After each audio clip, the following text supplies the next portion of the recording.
Olá você, tudo bem? E hoje estamos aqui para mais uma orientação jurídica da advogada Fátima Burege, diretamente aqui de Recife, Pernambuco. E hoje vamos falar de um assunto, eu coloquei aí uma enquete. Você votou. Você votou e você manifestou o seu interesse. E aqui estamos nós para sanar a sua dúvida. E hoje vamos falar acerca daquela situação mais comum do que se imagina, tá?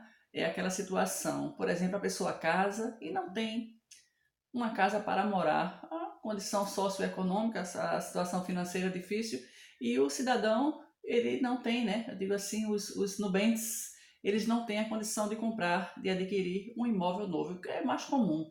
Eles casam e ali eles dizem, mamãe, papai, vamos morar na sua casa. Na realidade, nós vamos fazer aqui, em cima da sua casa, vamos fazer uma casa.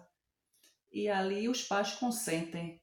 O casal faz uma casa e ali eles ficam morando. Chega um determinado momento que aquele casal quer se separar.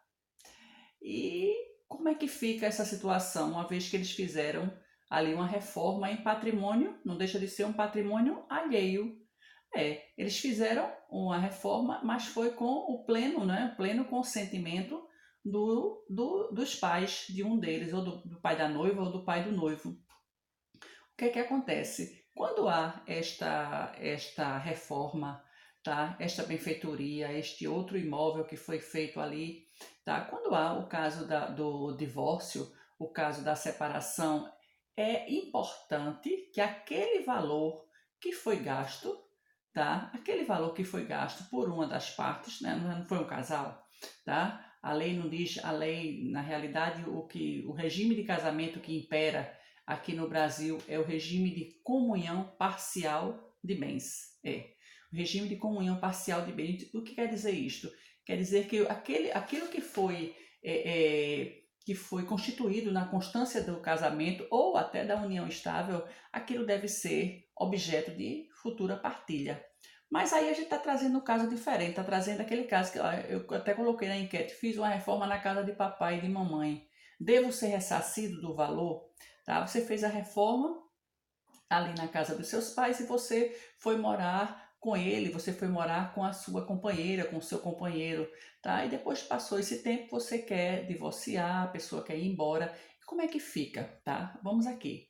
O que foi constituído ali o que foi construído na realidade, naquele patrimônio, naquele imóvel, ali deve ser, aquele valor deve ser repartido entre os dois. Por exemplo, vamos dizer que gastaram 40 mil reais para fazer um quartinho, um kitnet no primeiro andar da casa dos pais de um deles, tá? E ali, vamos dizer que foi na casa do noivo, tá? E ali a noiva quer divorciar, tal, a mulher quer ir embora, tá? E ali o que acontece? Ali esse valor que foi gasto deve ser dado a ela como a parte dela, são os 20 mil reais. Então ela sai e os 20 mil reais, que foram 40 mil reais que foram gastos, sim.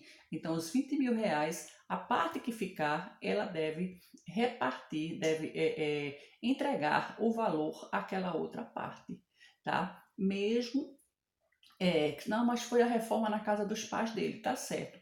A reforma foi, mas foi na constância do casamento ou da união estável, e aquele valor que foi feito lá, aquele gasto que foi feito deve ser ressarcido à parte interessada, à outra parte. Então, mesmo sendo em imóvel alheio, tá? Ou seja, não houve esbulho, que é esbulho? Não foi aquela coisa forçada, não foi aquela coisa impositiva, não. Os pais concordaram que um dos filhos fizessem a reforma lá, tá? E fica depois tem essa desavença, tem esse motivo de separação, nada mais justo de que seja dada a parte para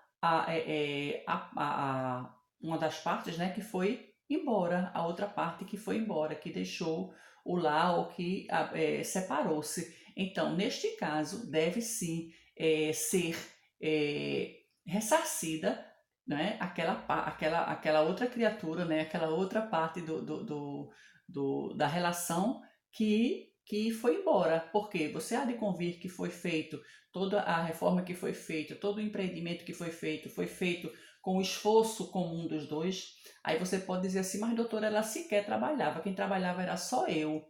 E ela ficava em casa, pintando unha, ela ficava em casa ali de madame, ficava só na internet, ela não fazia nada, mas a lei não quer saber. Independentemente de qualquer coisa, mesmo que a outra parte não tenha nenhuma renda, tá? O que foi constituído na constância do casamento ou da união estável deve ser partilhado, tá? E com referência às reformas que foram feitas na casa dos pais, tá? Que foram feitas na casa dos pais, convenhamos que em fase posterior, agora o pai disse, rapaz, ela deu bronca e tal, eu quero até que, inclusive, tu saia da minha casa. Eu quero até que tu saias e tal. Então, aquela reforma que o filho fez na casa dos pais, aquele valor deve ser ressarcido. Sim, não é? Não foi 40 mil reais, lembra que eu falei? Foi 40 mil reais, 20 mil reais foi, agora vai embora, vai para a mulher que foi embora e fica 20 mil reais para o rapaz. Então, ele vai cobrar dos pais, né, se for o caso, ele vai cobrar aquele valor que ele despendeu naquela reforma, tá? Então, assim, o que, é que a gente orienta? É tão comum, isso chega no nosso gabinete, é tão comum, é que haja assim, essa situação de morar, de fato, com os pais, de morar, de fazer um cantinho, de fazer, assim, em última instância, tá? Em a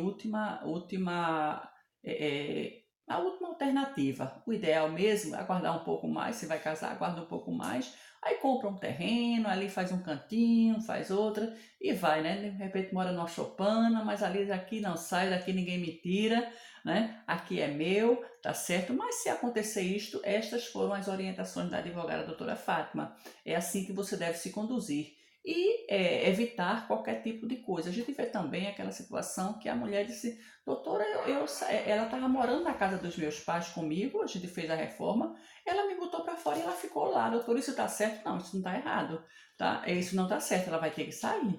Tem que ter uma alternativa. E essa alternativa, se a gente não conseguir de forma administrativa, de forma elegante, na forma de autocomposição, ou seja, num acordo, aí se vai entrar nas vias judiciais, né, alegando tudo isto, alegando que o patrimônio é dos pais, alegando que ela estava ali naquela situação de estar numa união estável ou num casamento com o filho ou a filha de fato da proprietária ou do proprietário da casa, e o Poder Judiciário de fato vai decidir, tá? Vai decidir porque não esta moradia perpétua, isso não pode ocorrer nessas circunstâncias. Então fica aí, são muitas emoções, são muitas emoções, né? O direito, ele assim é fantástico, tem muitas emoções, tem muitas coisas para a gente ver no dia a dia. Quanto mais a gente vai conhecendo, quanto mais a gente vai tomando conhecimento, tendo ali noção do que de fato está acontecendo,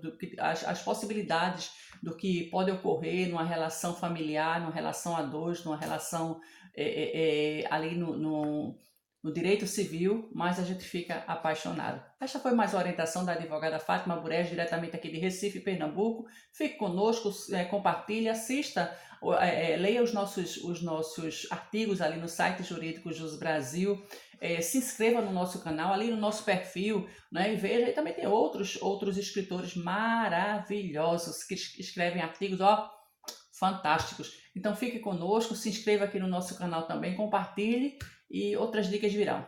Tchau!